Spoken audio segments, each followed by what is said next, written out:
John Lynch felt compelled to come to his defense last week on radio on KMBR.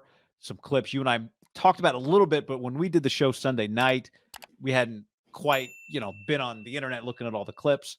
But a couple clips that went around McGlinchey, particularly on the Elijah Mitchell slip and fall, which even with a block, it might not have changed anything on the goal line. Did you think he kind of tripped too, Mitchell? Yeah, Mitchell 100% tripped. Yeah. Would he have been able to crawl untouched or at least do a jump off the ground potentially? Maybe. I mean, it was a really short yardage situation, so he might have. There was another linebacker flowing too that might have hit him at the goal line. If he's on his knees, it would have been tough. I think there's two things, right? Like the point is McGlinchey's non-block on that play might not have mattered to that play at all, but it did happen.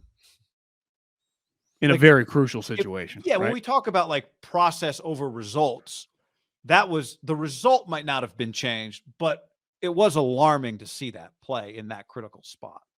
Let's even take a step back because McGlinchey clearly feels that he's unfairly destroyed on social media.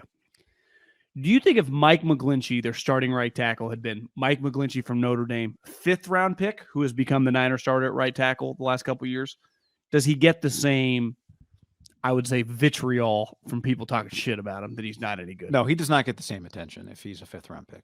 He's the 9th overall pick. And within the last 24 months, he's pushed back against this. He's gone out of his way to push back against this. I think a good example I think he's scaled that back in the last 100% because I think he realized he can't win on that one. Yeah.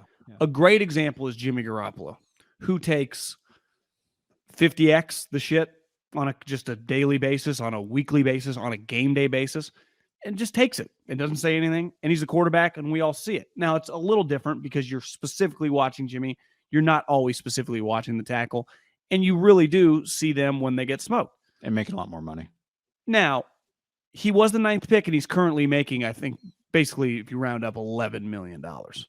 So, Mike, you consistently get smoked in passing situations that then lead to, I would say, typically sacks.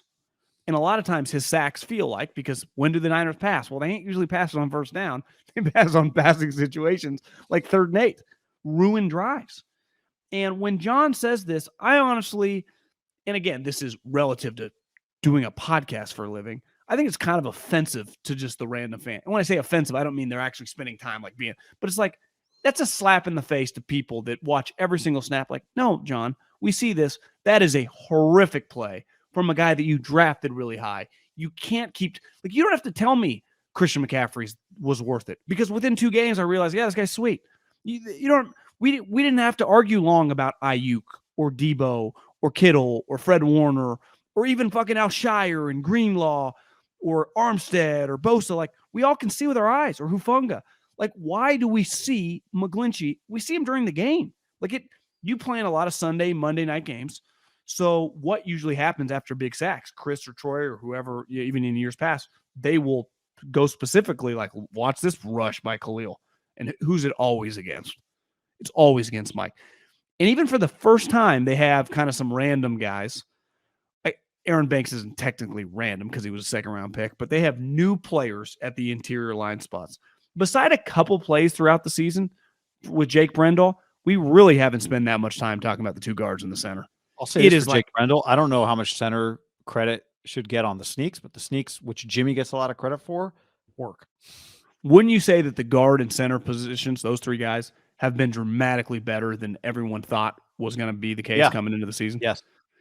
And it's clear if you just ask people that watch every 49er game, which are millions of people, like this team has one of the biggest followings in the league, that who's the worst player on the offense?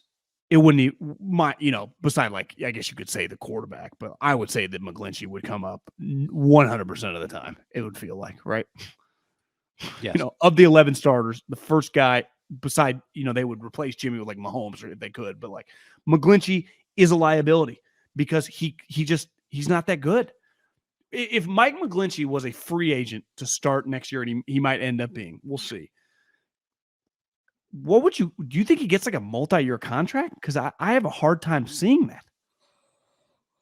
I have a hard time seeing it. Now, if he was somebody else's first round pick, might the Niners sign him and because they would say, oh, he graded really well in the run and we think he would fit with us, blah, blah, blah.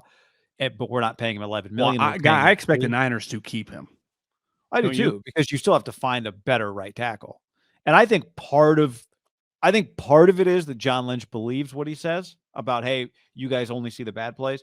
I also think, in fairness, I think part of it is just trying to get his guys back because he feels like nobody gets my guys back and I need to stand up for him and defend him. And, maybe it's a confidence issue to some degree as well. I don't know. So I do, I get that, like, from John Lynch's perspective.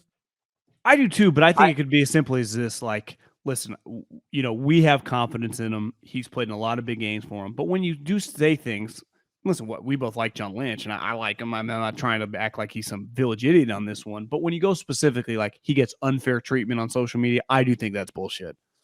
But again, it's bullshit or not. Like, I am going to say something that I may not believe or may not be correct because I'm only speaking to Mike McGlinchey when I say this, and it's Mike, I got your back. I'm on your side. And sometimes that's part of the job. You just have to do that. That's how he feels because he's trying to get through the season without his right tackle losing all his confidence. Because it felt like in the past, McGlinchey's confidence has been part of the problem, is what it feels like. One, I think what they would say is like run blocking, he's fantastic for us. And I'd say, yeah, but in the NFL, at minimum, in a normal game, even a weather game, you're going to pass it 20 times. And he is a dramatic liability in a league that has most teams have pretty functional pass rushers. And he just can't avoid, like, you just can't avoid, being in a one-on-one situation. And last week's a perfect example. They have one good defensive lineman on their entire team, and he's just up against McGlinchey every single time. And he killed. They didn't have to. Yeah. I do wonder, like, if we got to talk to the Niners to talk to, Kyle Shanahan about and really have an honest conversation about to what degree does this affect George Kittle and George's ability to produce. Now, looking at George's numbers, he's on pace for basically the same season from a catches standpoint that he had last year. How many catches does he have right 70 now? 30, 71, 29. Which honestly, when I looked at it at first, I was like, God, that's low. But then when you pace it out, it's 70 catches. And historically, 70 catches is pretty good for a tight end. Exactly. Exactly. So even though at times it feels like, where's George? He's going to have a similar year. But I do wonder to what degree. Sure doesn't feel like he's going to get 70 catches, does it? It's the pace he's on. But no, I know. Like, does George get less in the passing game because he is required to block more? And is he required to block more because of McGlinchey in past situations? That would be, I don't know the answer to that, but that thought crossed my mind today because I saw somebody else put a clip up of George kind of having to, chip some pass rusher before he gets to McGlinchey, before he goes into his route. I just think the other thing that I think even casual, I'm not talking to the guy that lives on Twitter and sees all these clips, is for the most part, the Niners, they have a ton of high-level good players who handle themselves pretty good through the ups and the downs. Yeah. And it does feel like I don't look at McGlinchey the same after he let that impact him. It's like, Mike, you're supposed to, part of the reason they drafted you was like super high-level guy, doesn't let shit bother you from Notre Dame, blue collar. And it's like, you're worried about fucking people on Twitter? I agree. It's alarming. And then there are just fundamental physical characteristics with him, right? He's one of the taller guys. I don't know how many 6'9" offensive linemen there are right now currently in the NFL. He might be the tallest tackle in the league. And he clearly is an average athlete at best. And he's not very strong. So he just has, like, there are just elements. I do believe it's not like I don't believe he's scared, right? Or like, so there have been tackles, trust me, that are in NFL circles, people consider a puss or whatever. He's not tough. And he's definitely not. He's not. He wants to compete, right? 100%. He wants the smoke. He just lacks, right? Like, there's just strength and foot quickness and just overall ability to be low that are working against him. So even that, yeah, he'd have no problem mixing it up and getting into a scuffle or whatever, but he physically can't, as you can see with Khalil Mack, like, he's so much lower than him. It's just it's physics. I mean, it's why I think a lot of old school and probably new school too offensive line coaches just 6'6" is about the cutoff. Trent is unique because he's enormous, but he can bend like he's a guard or a wide receiver, and his movement, his strength, and he's got it all. And you could argue that's part of the problem. He's also just constantly being compared to one of the best pound for pound players in the league. Well, but I don't think he is being compared to him all the time. I don't think it's about Trent. No, he's not. I'm just saying, like, I think it'd be worse if there was not a better left tackle on the team. Fans just know what it looks like. Oh, I see what you're saying. Which, by the way, you probably didn't see this. Charles says, did you guys see the thing going around about Trent Williams and how predictable he is based on the placement of his left foot pre-snap? But it doesn't matter because it's Trent, LOL. I did see that. Jesse, I saw it. Jesse's been in our chat before and has a YouTube show. It had like a bunch of still shots. Wouldn't it matter, though, for knowing the other team, like tipping your pitch, knowing what the Niners are going to do? So that was the thing. Like, he had a bunch of still shots of like Trent, where his heel is and his left foot is based on runs or passes. It might not matter for his individual matchup, but if he's got a kick exactly. But if he's got a kick back to pass protect, his legs in a different position, according to that analysis that I saw. So sometimes you need, it's like when golf fans call in rules violations from watching on TV. Sometimes a little outside support is good. Can you imagine if you like tipped your club in a hazard and you were good, like shot 67, then they actually Julie in Mount Clair called in round 2. You barely hit the sand. We're gonna dock you 2 shots. Yeah, I'm sorry. Who called in? How about being the O-line coach when you walk into the meeting? Like, all right, everybody, Trent. Before we get started, I got some tweets here. We can go ahead and put those on. You can laugh about it, but if that's true, the Niners need to like talk about that, right? If it's true, again, I haven't broken it down, but I saw the photos on the internet, so it's absolutely something they would. If you're the quality control guy or whatever, you see that, you're like, let me check the tape here. I might need to bring this to somebody's attention. I do think that McGlinchey's one of their biggest offseason question marks. If they keep him, at what price? Like, is he coming back for like $5 million? Do they just let him hit free agency and see what else is out there? Well, is it price related or is it availability related?